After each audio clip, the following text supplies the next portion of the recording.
وہ لے لیجئے آقا کام وہ لے لیجئے تم کو جو راضی کرے.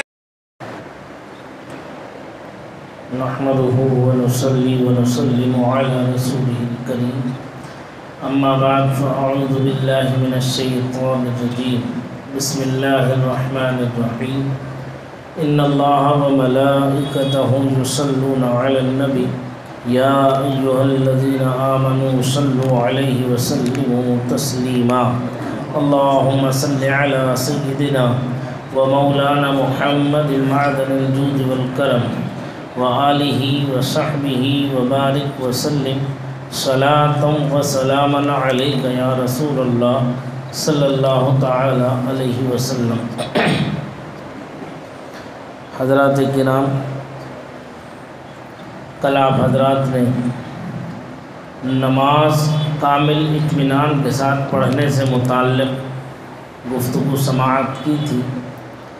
آج حسن اتفاق کہ قرآن کریم کی تلاوت سے متعلق مسائل کا بیان ہوگا. شعبان المعظم کا مہینہ ہم سے رخصت ہوا چاہتا ہے. رمضان المبارک کا مہینہ ہمارے سروں پر عنقریب سایہ فگن ہونے والا ہے. وہ ماہ مبارک جس میں بڑی برکتیں رحمتیں اللہ تعالیٰ نے اپنے بندوں کے لیے رکھی ہیں. اللہ تعالیٰ ہمیں اس ماہ مبارک میں برسنے والی تمام رحمتوں و برکتوں میں وافر مقدار میں ہمارا حصہ ہمیں عطا فرمائے، اپنی شان کے لائق عطا فرمائے.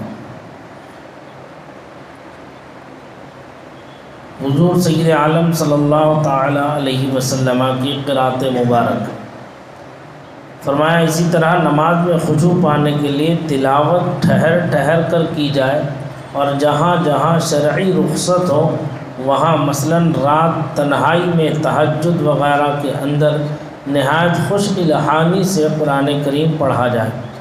تابعی بزرگ حضرت سیدنا یعلا بن مملک رحمۃ اللہ تعالی علیہ نے ام المؤمنین حضرت سیدتنا ام سلمہ رضی اللہ تعالی عنہا سے حضور سید عالم صلی اللہ علیہ وسلم کی قرات کے بارے میں پوچھا تو آپ رضی اللہ تعالی عنہ نے حضور صلی اللہ علیہ وسلم کی ایسی قرات بیان کی جس کا ایک ایک حرف واضح تھا.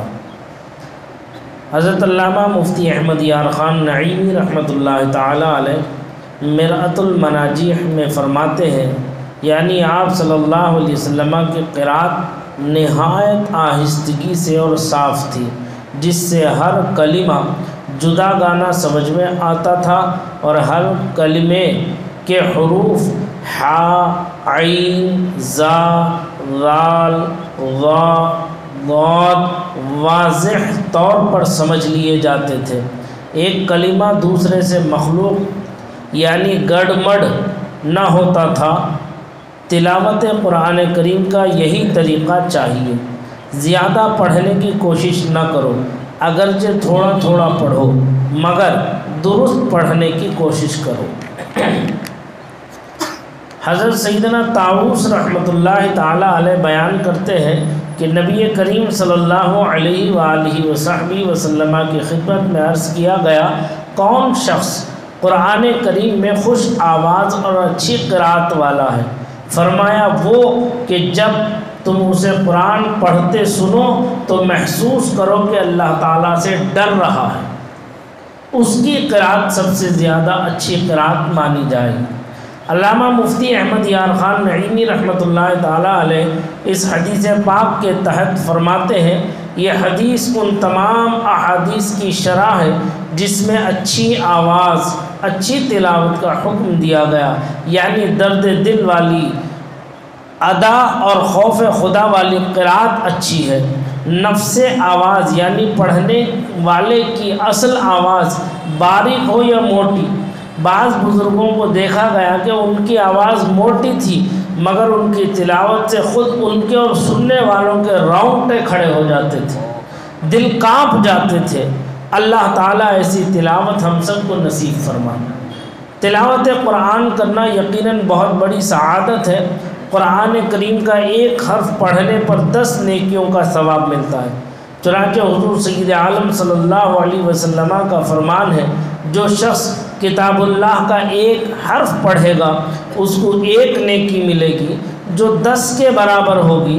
میں یہ نہیں کہتا کہ الف لام میم ایک حرف ہے، بلکہ الف الگ ایک حرف ہے، لام ایک حرف ہے اور میم الگ ایک حرف ہے۔ امیر المومنین سیدنا حضرت مولا علی کرم اللہ تعالی وجہہ الکریم ارشاد فرماتے ہیں، جو نماز میں کھڑے ہو کر قرآن کی تلاوت کرے اس کے لیے ہر حرف کے بدلے 100 نیکیاں۔ اللہ اکبر کبیرہ۔ فرماتے ہیں اور جو نماز میں بیٹھ کر تلاوت کرے اس کے لیے ہر حرف کے بدلے 50 نیکیاں ہیں، اور جو نماز کے علاوہ باوضو تلاوت کرے اس کے لیے 25 نیکیاں ہیں، اور جو بغیر وضو تلاوت کرے اس کے لیے 10 نیکیاں ہیں۔ اور رات کا قیام افضل ہے کیونکہ اس وقت دل زیادہ فارغ ہوتا ہے۔ یعنی یہاں پر کتنی پیاری بات آج آپ کو درس میں سننے کو ملی، کیونکہ آگے بھی اور قرآن کریم کی قرأت سے متعلق بحث ہے، لیکن یہاں آج آپ حضرات نے جو پڑھا، جو سنا، کیا سنا کہ سرور کائنات نور مجسم صلی اللہ تعالی علیہ وآلہ وصحبہ وسلم جب قرآن کریم کی تلاوت کرتے تھے، اللہ آپ ہی کی شان تھی کہ تلاوت قرآن آپ کی زبان سے سننے والے واقعی بہت خوش نصیب ہیں۔ اس پوری کائنات میں ان سے زیادہ خوش نصیب کوئی ذات ہے ہی نہیں جس نے اپنے آقا کے زبان فیض ترجمان سے تلاوت قرآن کریم سنا۔ ایک ایک حرف موتیوں کی طرح ادا ہوتا تھا۔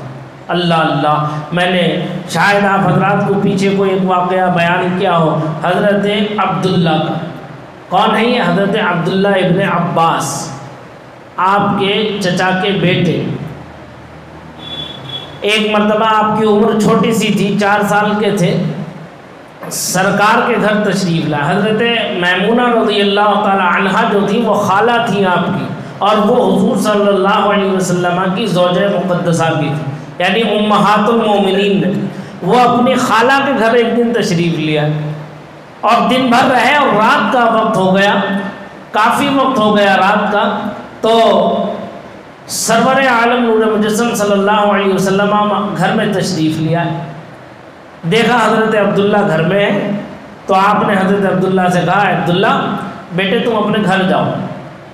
تو بڑے ننھی منی زبان سے، 4 سال کی عمر کیا ہوگی اس بچے کی، بڑے پیارے انداز سے کہا، اللہ کے رسول چلا جاؤں گا۔ سرکار نے تھوڑی دیر توقف فرمایا، پھر ارشاد فرمایا، اے عبداللہ بیٹے گھر جاؤ۔ تو پھر انہوں نے بڑے پیارے انداز میں عرض کیا، اللہ کے رسول چلا جاؤں گا۔ جب سرکار نے پھر تھوڑی دیر توقف فرمانے بعد میں جب ارشاد فرمایا تیسری مرتبہ، تو حضرت عبداللہ نے کہا، اللہ کے رسول چلا جاؤں گا۔ تو سرکار نے یہ ارشاد فرمایا، اے عبداللہ بیٹے میں تمہیں کسی اور وجہ سے نہیں کہہ رہا ہوں کہ تم اپنے گھر جاؤ، بلکہ میں تمہیں اس لیے کہہ رہا ہوں کہ میرے گھر میں جو چٹائی ہے وہ صرف ایک چٹائی ہے جس پر میں اور تمہاری خالہ دونوں لیٹتے ہیں، اس کے علاوہ میرے گھر میں کوئی دوسرا ایسا بستر نہیں ہے جو میں تمہیں بچھا سکوں۔ یہ کس کی ذات ہے؟ سید عالم نور مجسم صلی اللہ علیہ وسلم کے گھر کا حال ہے یہ۔ فرماتے ہیں میرے گھر میں صرف ایک چٹائی ہے جس پر میں اور تمہاری خالہ لیٹتے ہیں، اور اس کے علاوہ کوئی دوسری چٹائی نہیں ہے، کوئی دوسرا بستر نہیں ہے جو میں تمہارے لیے بچھا سکوں۔ تو پتہ ہے حضرت عبداللہ نے کیا جواب دیا؟ کہنے لگے، اللہ کے رسول میں سونے کے لیے نہیں آیا۔ کیا پیاری نہیں، ہمارے اسلاف کو اللہ نے الگ ہی پیدا کیا تھا، علم و عمل کی دولت سے ایسے نوازا تھا کہ دنیا کا بڑا بڑا عالم و فاضل جو ہے، بڑا بڑا اسکالر، بڑا بڑا سائنسداں بھی ان کی قدموں کی دھول کے ذرات کے کروڑوں حصے کوئی نہیں پہنچ سکتا۔ سمجھ میں آ گئی بات؟ جب سرکار نے حضرت عبداللہ کا یہ جواب سنا تو خاموش ہو گئے، اب نہیں فرمایا کہ عبداللہ تم جاؤ۔ معلوم ہے سرکار نے کیا کیا؟ جب سونے کا نمبر آیا تو ایک طرف حضرت ام المومنین حضرت میمونہ رضی اللہ تعالی عنہ اور ایک طرف سرکار تھے۔ اب کوئی دوسرا بستر نہیں تھا، تو اللہ کے رسول صلی اللہ علیہ وسلم نے اپنے پائے اقدس دراز فرما دیے، لمبے فرما کر کے پھیلا دی۔ حدیث پاک میں سرکار نے اپنے پائے اقدس کو پھیلا دیا، اور پھیلانے کے بعد میں جو بیچ میں جگہ تھی وہاں حضرت عبداللہ کو لیٹا دیا۔ حضرت عبداللہ کہتے ہیں میں لیٹا رہا، میں یہ دیکھنا چاہتا تھا کہ اللہ کے رسول رات میں اٹھ کر عبادت کرتے کیسا۔ 4 سال کے بچے کے یہ بات میں ذہن میں یہ بات آنا، یہ اللہ کے فضل اور کرم کی بات تھی، اور سرکار نے خصوصی دعائے برکت بھی آپ کے لیے فرمائی تھی۔ تو کہتے ہیں میں نے دیکھا کہ رات کے آخری پہر اللہ کے رسول سید عالم نور مجسم صلی اللہ تعالی علیہ وآلہ وصحبہ وسلم جو ہے تشریف فرما اٹھے اپنے بستر اقدس سے، کہنے لگے کہ میں جو ہے آنکھیں بند کیے لیٹا رہا، کہیں ایسا نہ ہو کہ آنکھیں کھلی دیکھ کے اللہ کے رسول یہ کہہ دیں کہ عبداللہ سو جا۔ تو حکم رسول کے مطابق حکم پر عمل کرنا واجب تھا میرے لیے، لہذا میں سو جاتا تو پھر میں یہ دیکھ نہیں پاتا کہ اللہ کے رسول کرتے کیا۔ کہتے ہیں کہ میں خاموشی سے بیلا بنا جو ہے آنکھیں بند کیے ہوئے ایسے سوتا رہا۔ سرکار جیسے اٹھے میں نے کنکنی آنکھ سے دیکھتا رہا کہ سرکار کیا کر رہے ہیں۔ سرکار اٹھے، اٹھنے کے بعد تشریف لے گئے استنجے خانے، تشریف لے گئے، استنجے سے فارغ ہو کر واپس تشریف لائے۔ فرماتے سرکار نے مسواک لی اور مسواک فرمائی، اور میں لیٹا لیٹا دیکھتا رہا سرکار کو۔ کہتے سرکار نے اطمینان کے ساتھ میں مسواک کیا، مسواک کرنے کے بعد سرکار وضو کیا، وضو کر کے مکمل جو ہے سرکار تشریف لائے، لانے کے بعد سرکار نے نماز کی نیت باندھ لی۔ کہتے ہیں اب جب سرکار نے نماز کی نیت باندھ لی تو کہتے ہیں میں اب بستر سے اٹھا، جیسے سرکار استنجے کے لیے تشریف لے گئے لوٹا لے کر، ایسے ہی میں بھی استنجے کے لیے گیا۔ کہتے ہیں جیسے سرکار نے مسواک فرمائی، جیسے سرکار کو مسواک فرماتا دیکھا تو میں نے بھی ایسے ہی مسواک، جیسے سرکار نے وضو کیا میں نے بھی ایسے ہی وضو کر کے، اور آ کر میں سرکار کی بائیں جانب کھڑا ہو گیا۔ دیکھو علم دیکھو کہاں کہاں سے ملتا ہے۔ کہتے ہیں میں سرکار کی بائیں جانب آ کر کے کھڑا ہو گیا تو سرکار جو ہے عین حالت نماز میں تلاوت کرتے ہوئے میرا کان پکڑا سرکار نے ادھر سے، جہاں میں سرکار کی الٹی جانب بائیں جانب کھڑا ہوا، کہتے ہیں میرا کان سرکار نے پکڑا، اور پکڑنے کے بعد پشت کے پیچھے سے کھینچ کر کے داہنی جانب کھڑا کر دیا، کھینچ کر ادھر سے ادھر کو کھڑا کر دیا۔ تو یہاں یہ مسئلہ واضح اور کلیئر ہو گیا کہ اگر صرف 2 لوگ ہوں، اگر وہ جماعت کرنا چاہے نماز کی تو امام کہاں کھڑا ہوگا اور مقتدی اس کے کہاں کھڑا ہوگا۔ سمجھ میں آئی بات؟ مسئلہ دیکھو کیسے واضح ہو۔ کیا عمر ہے حضرت عبداللہ کی؟ 4 سال۔ کہتے سرکار نے مجھے میرے کان کو پکڑ کر کھینچا اور سیدھی جانب مجھے اپنے برابر کھڑا کر لیا۔ اب میں سرکار کی داہنی جانب کھڑا رہا اور میں نے بغور سرکار کی تلاوت کو سماعت کیا۔ کہتے تھے کہ ایک ایک حرف موتی کی طرح واضح اور کلیئر ادا ہو رہا تھا۔ کہتے ہیں میں سرکار کے ساتھ کھڑا تو ہو گیا نماز میں 4 سال کی عمر میں۔ کہتے ہیں جب سرکار نے سورہ فاتحہ کی تلاوت کر لی، اس کے بعد سرکار نے سورہ بقرہ شریف شروع کی۔ کہتے ہیں پڑھتے پڑھتے ایک پارہ پڑھ لیا، میں سوچا کہ شاید اب سرکار رکوع کر لے، پتہ چلا دوسرا سپارہ شروع ہو گیا، اور کہنے لگے کہ میں سوچا کہ اب شاید سرکار رکوع فرما لے، پتہ چلا دوسرا سپارہ مکمل ہو گیا، اور پھر کہتے ہیں کہ میں سوچا کہ شاید اب سرکار رکوع کر لے تو پتہ چلا تیسرا سپارہ شروع ہو گیا۔ کہتے ہیں پوری مکمل سورہ بقرہ اس رکعت میں سرکار نے مکمل پڑھی، اور ایک ایک حرف کلیئر واضح طور پر موتی کی طرح صاف و شفاف سرکار کی تلاوت کو میں نے سماعت کیا۔ کہتے ہیں سرکار نے کامل اطمینان توجہ کے ساتھ جو ہے آپ نے نماز پڑھی، جتنا وقت آپ کو جو ہے قیام میں لگا، کہتے ہیں رکوع میں جب سرکار تشریف لے گئے تو اتنا ہی وقت آپ کو رکوع میں لگا۔ کہتے ہیں جب قیام واپس فرمایا تو اطمینان کے ساتھ سرکار نے قیام فرمایا۔ کہتے ہیں پھر جب سجدے میں آقا تشریف لے گئے، جتنا وقت تلاوت میں لگا تھا، اتنا وقت رکوع میں لگا تھا، اتنا ہی وقت سجدے میں سرکار نے لگایا۔ تو کیسے سجدہ ہوگا وہ؟ کہتے ہیں کہ اس طرح سے سرکار نے کامل توجہ کے ساتھ، اچھی قرات کے ساتھ سرکار نے اپنی نماز مکمل فرمائی۔ سرکار بھی عالم ما کانا و ما یکون تھے، کیا جانتے نہیں تھے کہ عبداللہ کیوں رک رہا میرے پاس؟ 3 مرتبہ ارشاد کیا، کہا اللہ کے رسول چلا جاؤں گا. تو آخر میں فرمایا اللہ کے رسول میں سونے کے لیے آیا ہوں. تو اس کا مطلب ہوگا تو کچھ تو ہوگا. تو سرکار سے زیادہ کون جانے؟ اللہ اور کوئی غیب کیا تم سے نہا ہو بھلا، جب نہ خدا ہی چھپا تم پہ کروڑوں دور. کیسا عظیم پیارا کلام اعلیٰ حضرت امام علیہ سنت نے لکھا. اس لیے ہمیں چاہیے کہ قرآن کریم کو پڑھتے وقت کامل توجہ ہونا چاہیے. جہاں آیت رحمت آئے تو وہاں مچل جانا چاہیے. یہ یقین رکھنا چاہیے کہ یہ ساری نعمتیں، ساری رحمتیں، ساری برکتیں اللہ تعالیٰ نے ہمارے لیے دی.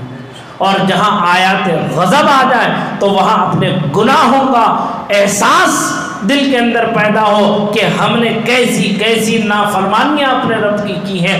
اگر وہ کریم کارسادہ اپنے قہر و جلال کا اظہار کرتے ہوئے ہماری حرکتوں پر گرفت کرنے لگے تو ہمارا تو ٹھکانہ سوائے جہنم کے کوئی دوسرا نہیں. یہ خوف خشیت الہی دل پر طاری رہنا چاہیے حالت نماز میں. دنیا والے کچھ بھی سمجھیں، دنیا والے کچھ بھی جانیں، کیسی نماز پڑھنا چاہیے؟ ایسی نماز پڑھنا چاہیے کہ ہمارا برابر کون کھڑا ہے ہم اسے بھول جائیں. ہم اسے بھول جائیں کہ کون ہے ہمارے پاس، ہمارے ساتھ کون کھڑا ہوا ہے. اس کی کوئی اہمیت دل میں نہ لا کر کے کامل توجہ اللہ ہونا چاہیے عبادت میں. کیوں؟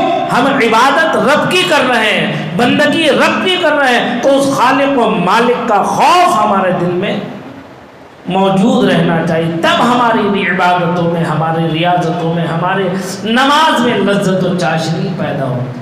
اللہ تعالیٰ مجھے آپ سب کو قرآن کریم کو صحت کے ساتھ پڑھنے کی توفیق رفیق عطا فرمائے اور عبادتوں میں ہماری لذت و چاشنی پیدا فرمائے. آمین. وآخر دعوانا الحمدللہ رب العالمین. اللہم ربنا